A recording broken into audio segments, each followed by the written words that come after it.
আসসালামু আলাইকুম। Trading chart মুকুল চ্যানেলে আপনাকে স্বাগতম। আশা করি সবাই ভালো আছেন।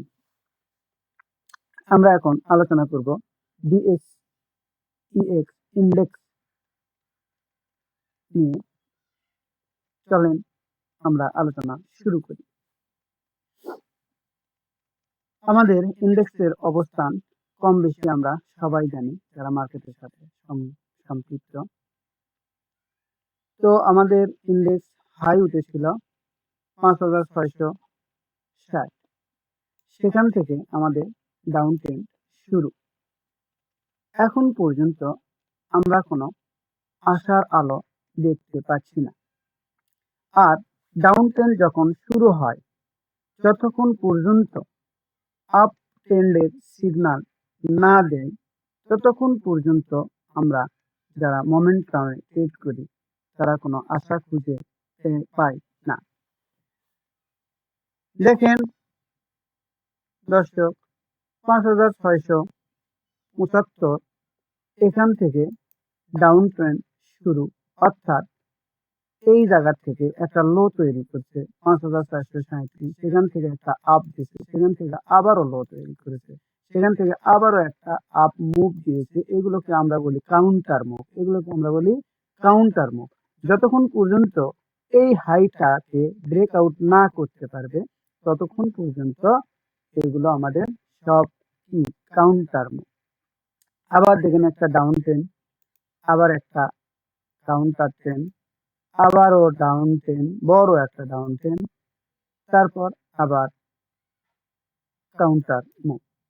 সেখান থেকে দেখেন দর্শক, আমাদের মধ্যে একটু আশার আলো জাগিয়েছিল। এই যে নিচ দেখেন আসার পরে এই লোটা সে ব্রেকডাউন করতে পারছিল না। আমরা একটু আশা নিয়েছিলাম যে আমাদের এই জায়গা থেকে এই যে ৫,০৬১ পার করতে পারবে, কিন্তু আমাদেরকে হতাশ করে দিয়ে একটা কাউন্টার মুভ দিয়ে আবারও নিজ দিকে গন্তব্য শুরু করেছে। এই গন্তব্যর শেষ কোথায়? আমরা যারা মোমেন্টাম ট্রেডিং করি, এই গন্তব্যর তলানি আমরা জানি না। আমরা শুধু জানি আপ ট্রেন্ড সিগন্যাল দিতে হবে, তখন আমরা বলবো এখন আপ ট্রেন্ডে চলে গেছে। এই গন্তব্য অনেক নিচে হতে পারে। আবার এখানে আমরা কি করতে পারি? প্রেডিকশন করতে পারি। কিরকম? যে এই যে ৪,৬১৫ এখানে একটা শক্ত সাপোর্ট রয়েছে। এখন ইন্ডেক্স যদি ফল করতে করতে যদি এই পর্যন্ত চলে আসে, আর এখান থেকে যদি সাপোর্ট নেয়, তাহলে আমাদের ভাগ্য কিছুটা ভালো হবে।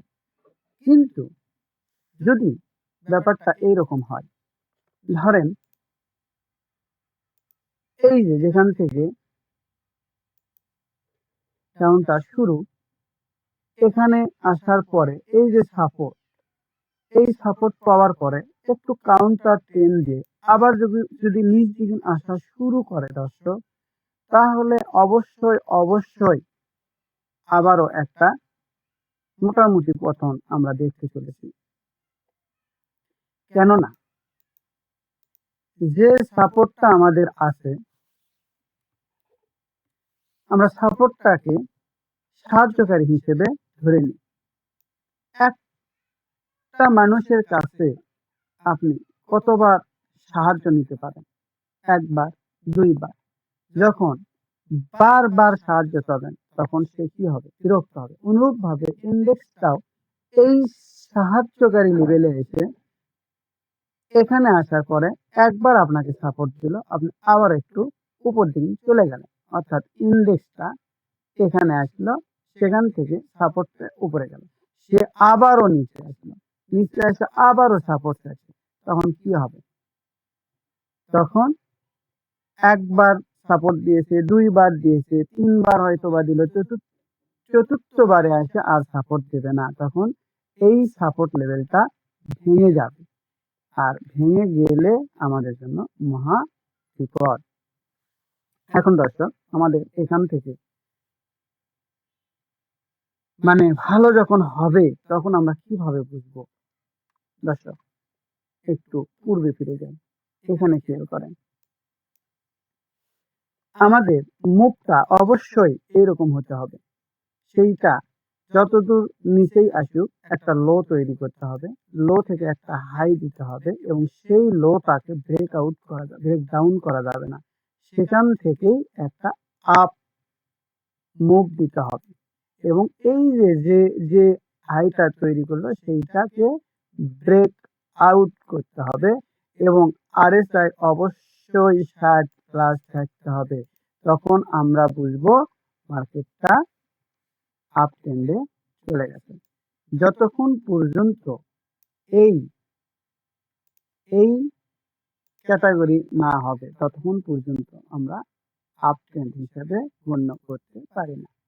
আবার আরেকটি বিষয় রয়েছে, এখানে এই যে একটা হাই তৈরি করেছে, যদি আবার এইরকম সিনারিও হয় দর্শক,